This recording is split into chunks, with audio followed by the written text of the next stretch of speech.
Hello and welcome back to a writer's Storyline. My name is Katie and I am trying to become an author. And so for you, I have decided to write short stories based on different writing prompts I have found throughout the internet. I have a blog over at a writersstoryline.blog that you can read all my stories, or you can stick around here where I will read them to you. This week is we are continuing the story of Edith and Michael and the fairies from the abandoned island. We are also going to be introduced to Claire, which is one of Michael's cousins. So I called this Edith's Last Wish because the writing prompt is one last wish. A character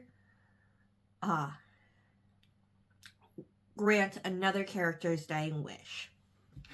And again, I wanted to get back into Edith and Michael's story. I wanted to get back with the fairies and kind of figure out how it went from teenage Michael being sent to live by himself to this group of people who got sold the island for $5.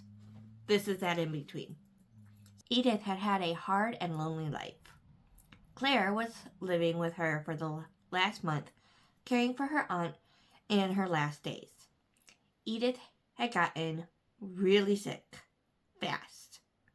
Every day for the last 50 years had revolved around taking care of her son. Claire had been helping for a few years to gather supplies for day trips to the private island offshore. When Claire was younger, the whole family used to go on small vacations there. Claire stopped going when she went to college, but by then, her cousin Michael had started living on the island full time. Aunt Edith owned the island, but Michael was sick somehow that it was better isolated. This week, Claire will be visiting Michael by herself. Edith is too weak, and Michael would need a restock on food. Michael and Edith had never spent more than a day together. There were plenty of spare rooms in the house, but Edith told Claire that Michael's nights were too bad for anyone to be there. Claire really wanted to see Michael's condition, though. The days were completely normal, so she wasn't sure how he was sick. She would be there at the end of the week and would talk to him about it. That night, Edith got worse. Her temperature spiked, and she was in a lot of pain. It was clear to everyone that she would not last much longer. Claire was at Edith's side when Edith woke up the next morning. Edith's words were weak but grateful. She thanked Claire for everything she had ever done. Edith had worked hard to care for Michael, but without Claire's help, she may not have been able to keep her sanity. With every ounce of energy Edith had left, she asked one last wish of Claire.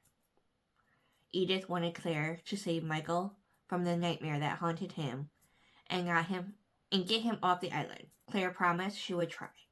Then Edith closed her eyes and faded away. Michael is sitting on the beach near the old dock. His mother is due any day now, and he wants to know how she has been feeling. He knew she was sick, but she still managed the short trip even last week. Though the last month, his cousin Claire had also been coming along. It had been so nice to see Claire again after all these years. She had almost made Michael forget why he was trapped here. But he always managed to remember, even in enough time to get her and his mother back on the boat out of here before the horrors of the island began. Michael and his mother Edith had chosen to allow Michael to live out his days on the island that Edith owned. Michael had nightmares and anxiety attacks as a child, but in his teens, everything had gotten so much worse. So Michael stayed, and through the years, he tried to figure out what caused his terror. Every day he spent walking the island, finding every nook and cranny that could be hiding a secret. Michael had never been successful. He felt like the more he looked, the crazier he was becoming. But today, at the dock, he needed to be calm.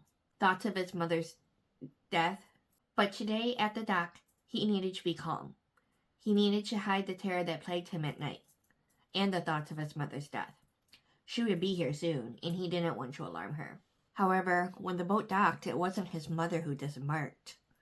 Claire was standing there, in sturdy clothing, wearing her mother's pearls. Claire treasured these above all else, and only wore them when she was absolutely needed to be more aware of her feelings. That is what her aunt claimed anyway when she told them the story of how she had gotten them. Supposedly, they came from a genie after his aunt made 3 wishes for other people rather than herself. Whoever wore them would be more empathetic to what others needed. She gave them to Claire when Claire had finished school. Claire would never have brought them with her without a good reason. Michael's heart felt like it dropped in his stomach, and he stopped breathing. Claire could see that Michael had jumped to the worst possible scenario already, and she hadn't made it off the dock yet.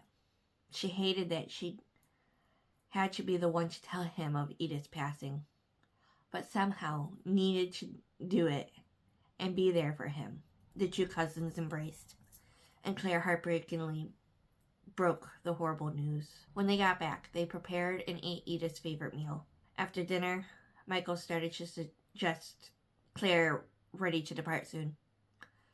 Claire said they needed to have a deeper conversation. Claire asked Michael about his illness. She said that she wanted to understand it so that she could help him now that his mother was gone. Michael told her that nobody would be able to understand it because he didn't understand it himself. He told her about the whispers that came every night, explained that he couldn't make out the words, but they never got quiet. He told her about the fog that had developed a few years after he moved here, how dense and untouchable it was. He told her of the red glow that had developed about 10 years ago. It looked like it came from the inside the island itself. The way he was trapped inside the house every night. Even when he tries to leave, he can't. He wasn't sure what was real anymore and what he might be making up. So, every day, after the panic attack subsides, he wanders around trying to find a source or an explanation for what is happening. He never finds anything, and that just makes him question his own sanity more. Claire sat silently through this explanation. She could tell that he hated what might be wrong with him and was determined to prove he wasn't crazy. Claire leaned forward and whispered, "I believe you." Michael seemed to melt. Like a weight had been lifted and he could relax. Claire wanted to stay so that she could witness all of this herself too. Michael began to protest, but Claire reminded him that no one would believe him since he had been isolated for so long. He needed her to stay. If his worst fear was true and he was crazy, then she would let him decide what he wanted to do with the rest of his life.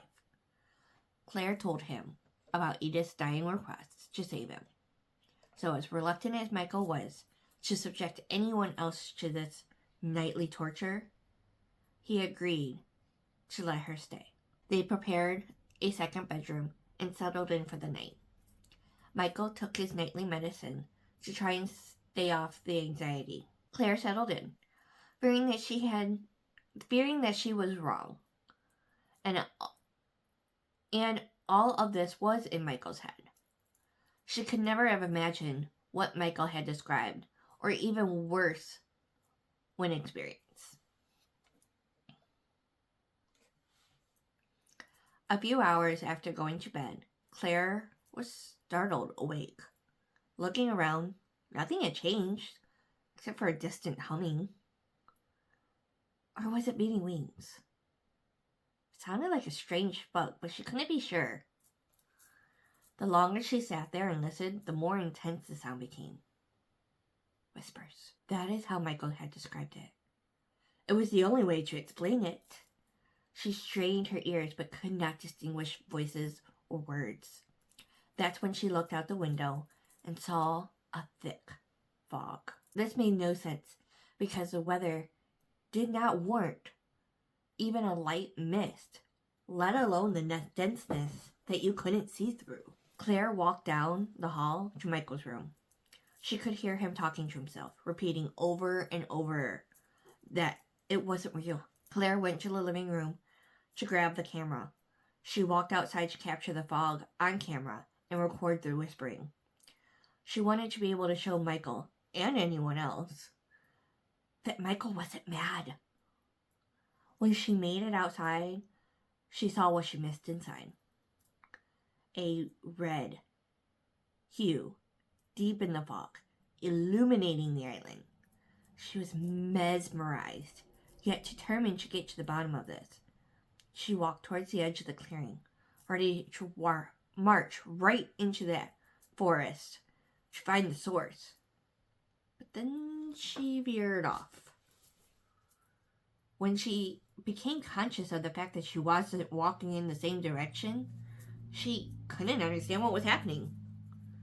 Then Claire heard Michael's ear-piercing scream from the house. Claire dropped the camera and sprinted back. She remembered him having nightmares as a kid, but this was different.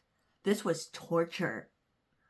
By the time she reached him, Michael was inconsolable. As much as she tried to calm him down, nothing worked. So she spent the night hugging him. When dawn hit, and everything suddenly stopped. The fog receded, the red light went out, the whispering faded out. That's when Michael finally took a deep breath. An hour later, Claire was able to get him back in bed to get some sleep. Then she sat down on a chair across the room, and Claire fell asleep as well. 2 hours later, Michael awoke. Coming out of his drug-induced and fear-induced fog always made him a bit slow in the mornings. But then he looked across the room and saw Claire, sleeping, but having her hands covering her ears. He decided to go downstairs to start some food. As Michael was cooking, he looked up out the window. The same thought crossed his mind again, that it was all in his head. Even now, he could still hear a faint sound around him, but it wasn't strong like it was at night. Then he focused on something lying on the ground outside.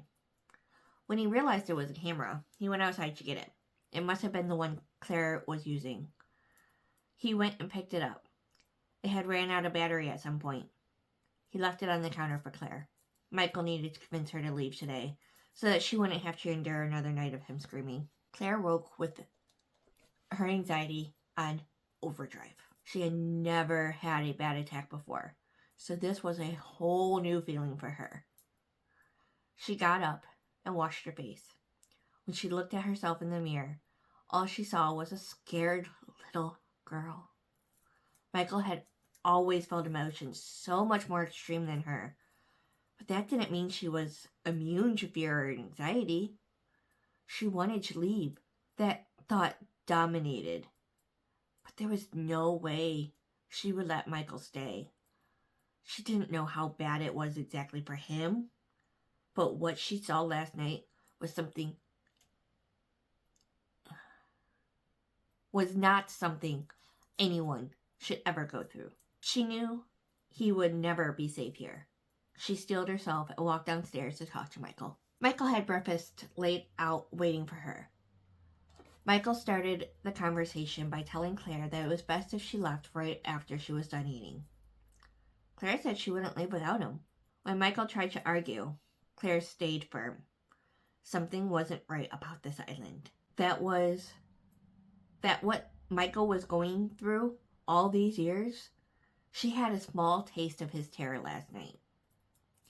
When Michael brought up his mom, that she never felt like that, Claire responded with the fact that Edith had always worried about him and his mental state. Maybe she didn't recognize when things got worse for her because they had turned 10 times worse for him. Claire also reminded him that the reason she was visiting him was because of Edith's deathbed wish. and she had asked Claire to get Michael off the island. By the time the cousins finished breakfast, they agreed that Michael would leave the island with Claire before nightfall. Claire and Michael spent the afternoon going through the house, finding all of Michael's possessions he wanted to keep. They also found some keepsakes from Edith's mother from their childhood. Finally, they got everything packed up and back on the boat. The cousins took a final trip through the house. That's when Claire found her camera sitting on the counter. Michael saw her pick it up and explained that he had found it, but it was dead. She said that they would look at the footage when they made it back to the mainland. 2 weeks later, Michael's doctor reviewed the footage that Claire took.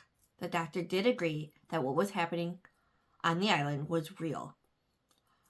But the years of torture that Michael had experienced, he may never get over it. Claire stayed with Michael every day and night, but he couldn't escape the nightmare anymore. One morning, Claire woke to find Michael had taken his own life. When settling the estate, Claire convinced the rest of the family to stay away from the island. After watching the footage and listening to Claire's explanation, they let the courts take possession of the island. Back on the island, Maribel floated over the big willow tree, admiring the empire of fairies she was responsible for. They were getting stronger after finding that a special kind of magic existed in this world. It was time for Maribel to take her fairies to new levels.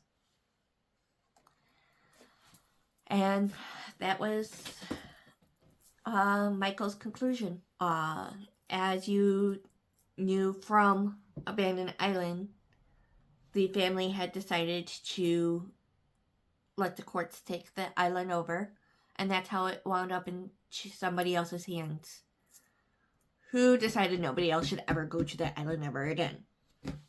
There will be one more story in this series called The Fairy's Downfall, so I will see you guys next time. Bye.